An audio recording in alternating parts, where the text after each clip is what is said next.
disappointed former president. Kasi lagi man pong disappointed. Inappoint po siya bilang administrator ng mga kayamanan at kaharian ng si proclaimed appointed son, si Pastor Gibbs. Siya na yung bagong hari.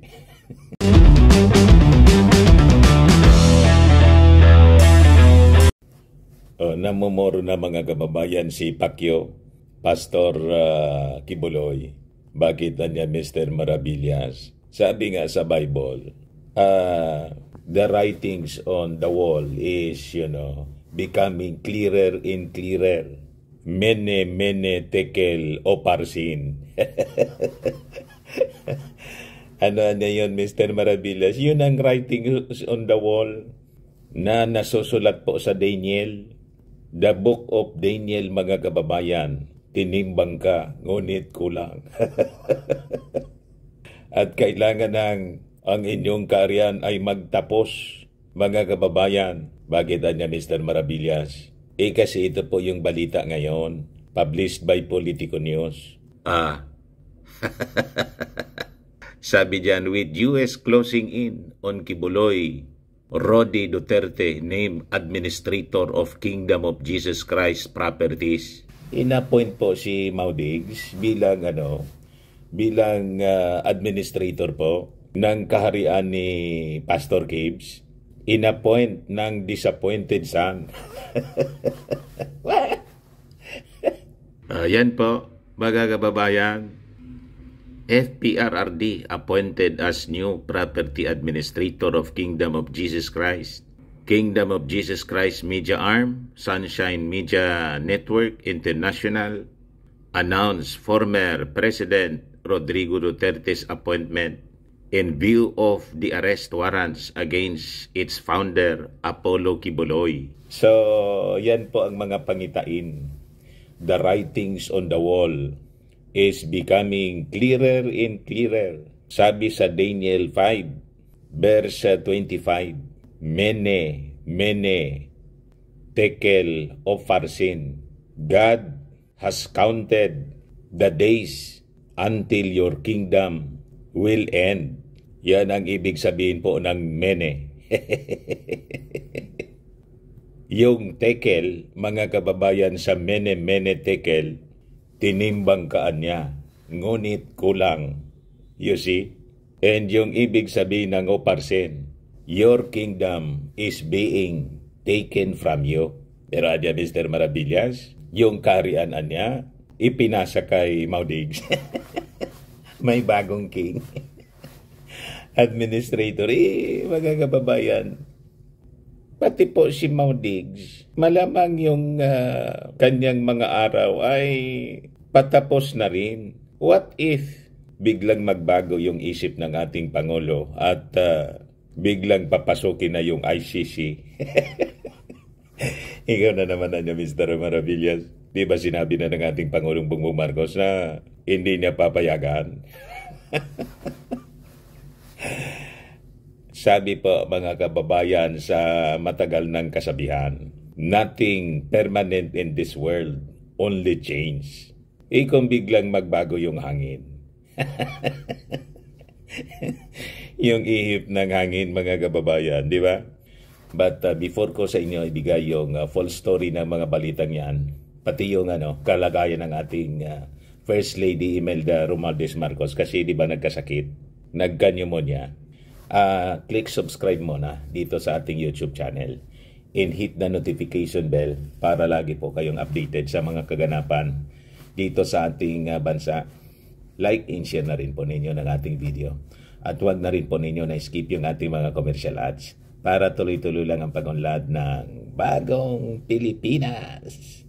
Sa mga naganap po ng malinis and spacious fitness gym, pumunta na lang po kayo sa aming Colossal Fitness Gym. We also offer Grab Car Rental with our brand new 2023 model ng Toyota Innova. We also accept booking for those who are planning to travel via PAL, Cebu Pacific, and other airline companies, local and international, and bills payment for Meralco Bills, PLDT, etc.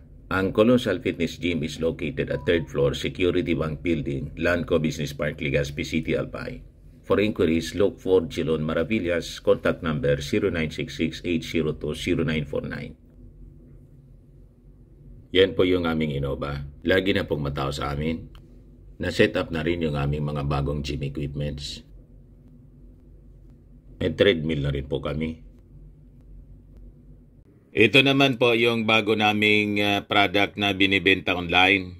iGlow Serum, whitening po siya. Tingnan ninyo yung epekto sa aking anak na architect before and now. Yung mga inquiries po ninyo, dumiretso na lang kayo sa kanyang Facebook account, Riz Maravillas. Ayos pa. Ayos na ayos niya, Mr. Maravillas. By the way, ito pala yung bago naming grupo ng mga media influencers ng Pilipinas, KSMIP. Binuo namin siya, mga kababayan, kapisanan ng mga social media influencers ng Pilipinas para malabanan natin yung fake news. Yang logo, mga kababayan, nag-design yan si Architect Riz Maravillas, yung aking anak. Di ba? Kasing ganda yung logo ng bagong Pilipinas. Ayan po yung aming mga kasama po sa grupo. Kalahati lang yung nandiyan sa picture. 26 members po kami all throughout the country. And kami po yung pinakamalaki na samahan ng mga media influencers sa buong Pilipinas. Ayan po. Maraming salamat po sa invitation ng Bagong Pilipinas. Opisina po yan ng Bagong Pilipinas.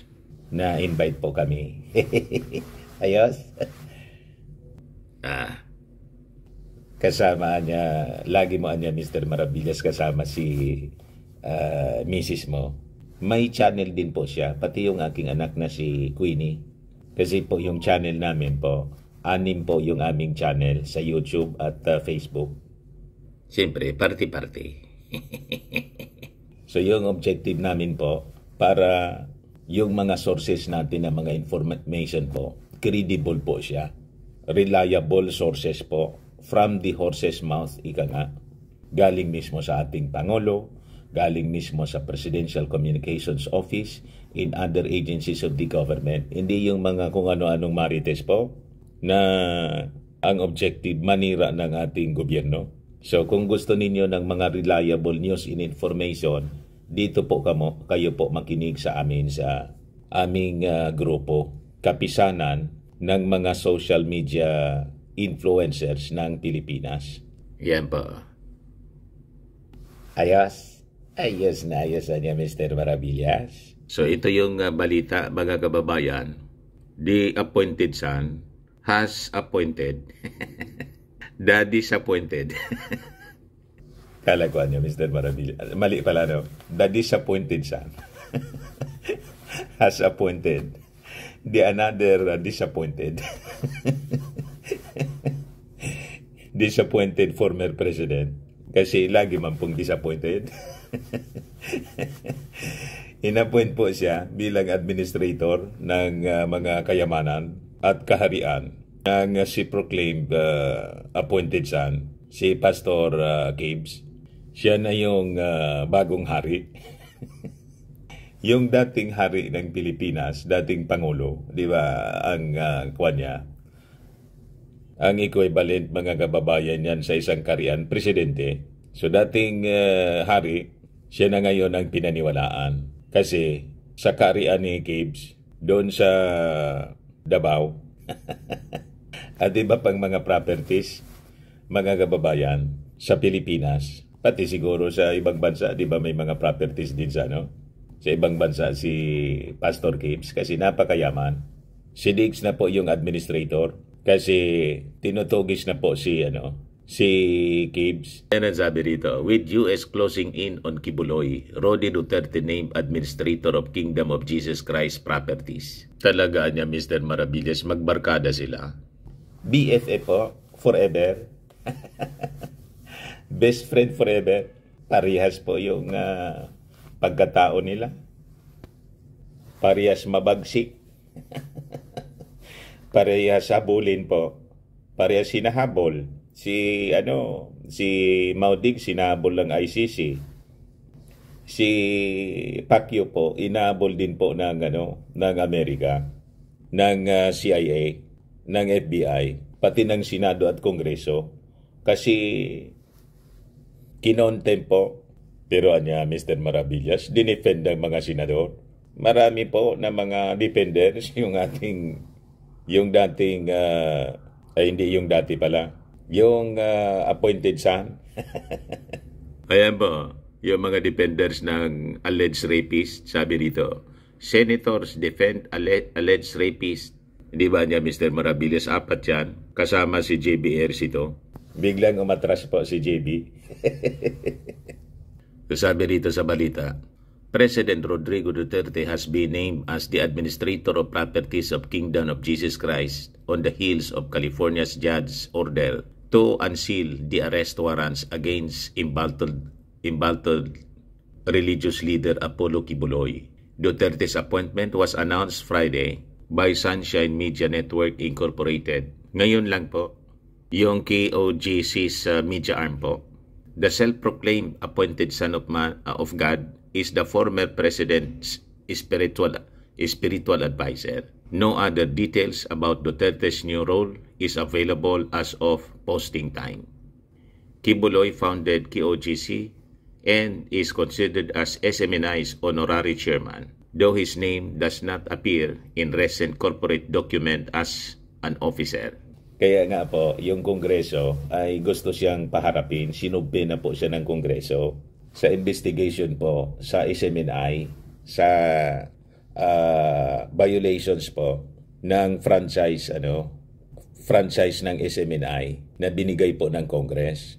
Iayaw ni Kibuloy mag-attend. Kaya po siya lalo na nasadlak sa problema.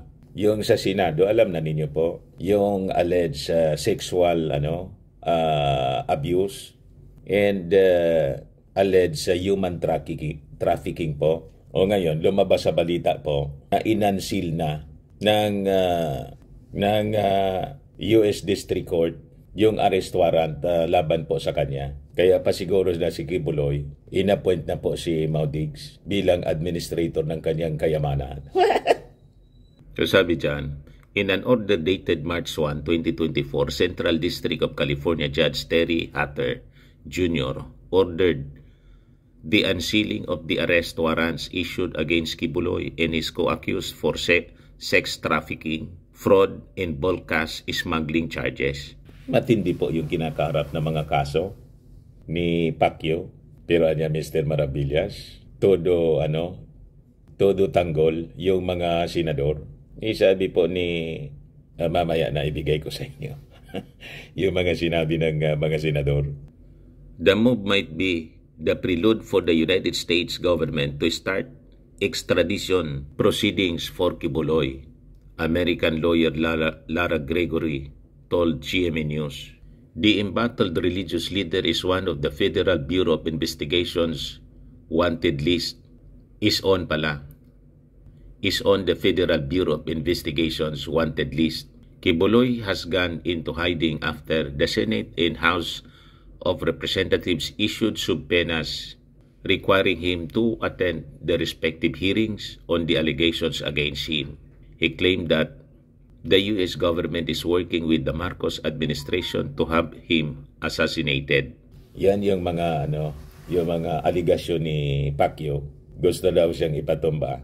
At nakikipagsabuatan pa yung ating Pangulong Bongbong Marcos, the first couple, pati si Martin Romualdez, dinamay na. What? You see? Ito yung mga knight in shining armor ni Pastor Gibbs. Sabi sa report ng Impact Leadership, Senators defend alleged rapist. Kasama niya si Superate, Mr. Maravillas. Kasama po si Superate. Sabi niya noon, lungkot na lungkot daw siya.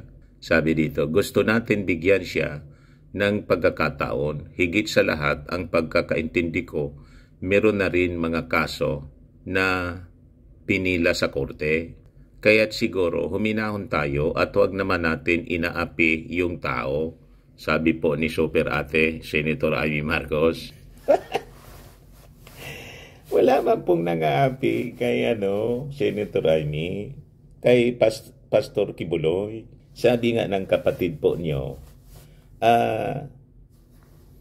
sagutin na lang kaya niya yung mga aligasyon sa kanya, laban sa kanya. ipaliwanag niya yung sarili niya doon sa Senado kasi unang-una, ang investigasyon ininitiate po ng Committee on Women and Human Rights na pinangungunahan ni Senator Risa Hontiveros.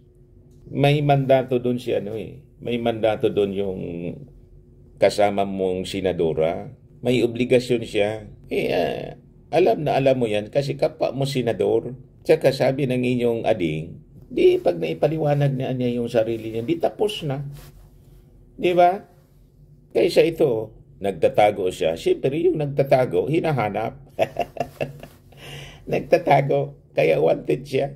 Para hindi siya ma-wanted, kailangan isurrender niya yung kanyang sarili sa ating mga authorities. May punto naman si Risa At may punto din yung ating Pangulong Bongbong Marcos. We have to submit to authorities. Pag hindi, di ano yun? Wala nang magre-respeto sa ating mga authorities. Sabi naman po ni Robin Padilla, para sa akin, nagiging biktima si Pastor kasi nilabanan niya yung NPA. Yun ang sarili kong nasaan ang utang na loob natin sa serbisyo ng taong ito? He deserved para sa mga mata ko na ang isang taong tingin ko na bayani sa pakikipaglaban niya sa komunista na naging kasama ko, ganitong klase papayagan kong maiskandalo. Teka muna. Iba man po ang kaso na kinakaharap ni wala mang kinalaman doon sa issue ng NPA. Issue ng reklamo ng mga alleged victims niya. Malayo man po, Senator Robin Padilla, ang iyong sinasabi. May nagreklamo laban sa kanya. Di sagutin lang niya. Ganun lang yon.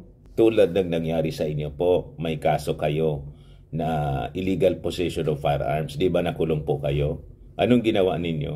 Di ba sumurrender kayo? At nagpakulong kayo? So ganun lang. Ngayon, okay na kayo.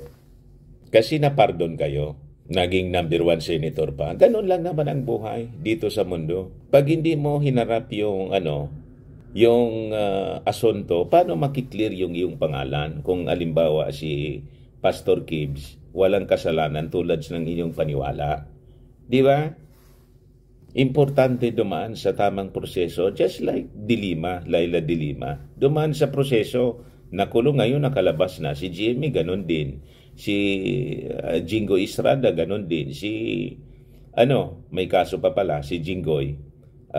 Pero nakalabas siya. Si Bong Revilla, ganun din. Pati nga si Enrile. So lahat dumaan sa proseso, kahit nga yung Pangulong Bongbong Marcos, yung Marcos family, di ba, napakaraming kaso, hinarap nila po. Fair and square.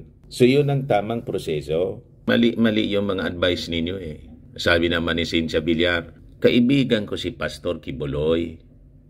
Mabait siya sa aming pamilya at nagtataka ako dyan sa case na yan. Kaya medyo hindi ako masyadong naniniwala sa case niyan. Diyan sa case na yan. Kilala ko siya personally. Ang nakakahiya naman na ako, ipapahuli ko siya. Diyos ko, you don't do that to a friend. Iyon sa inyo po, personal niyo yun. Paano naman po yung nagrereklamo, 'di ba? Sa inyo kasi personal na relasyon ninyo yung tinitingnan ninyo. Senador kayo Akala ko ba pag ganon, hindi dapat natin ginagamit yung ating personal na relasyon sa isang tao para hindi makamit ng ibang tao din yung hustisya na kanilang hinihiling. Dapat hands off na lang po kayo. Di ba? Halata na politika po yung political preservation po and personal interest po yung inyo pong yung inyong sinasabi. But anyway, with your position po, mapapaisip siyempre yung mga mamamayang Filipino kung anong uri kayo ng mga tagapaglingkod nila. Di ba? So, ganun po yon mga kababayan. Bala na kayo. O ngayon, sabi natin, yung nasusulat sa Bible sa Daniel 5, nagmamanifest na po mga kababayan dito sa case ni Pacquiao. Sabi nga, mene mene tekel, o farsin. God has counted the days. Your kingdom will end. Tinimbangkaan niya, ngunit kulang, so that your kingdom is being taken from you. Madaling sabi, talagang dapat hindi tayo nagmamalabis pa sa ating kapwa. Kasi pag nagmamalabis po tayo sa ating kapwa, darating ang araw, kakalusin po tayo. Ganun ang moral lesson nito, mga kababayan. Diyan niya, Mr. Maravillas, kumusta yung ating First Lady, Imelda Romualdez Marcos, dating First Lady Imelda? Ito po siya. Medyo mabuti na daw yung pakiramdam ng ating Pangulo, sabi ng dating First Lady, sabi ng ating Pangulo. Nagkanyumunya kasi po. Tapos may kausap din po ako na hindi ko lang pwedeng i-mention sa inyo, i-quote kung sino siya.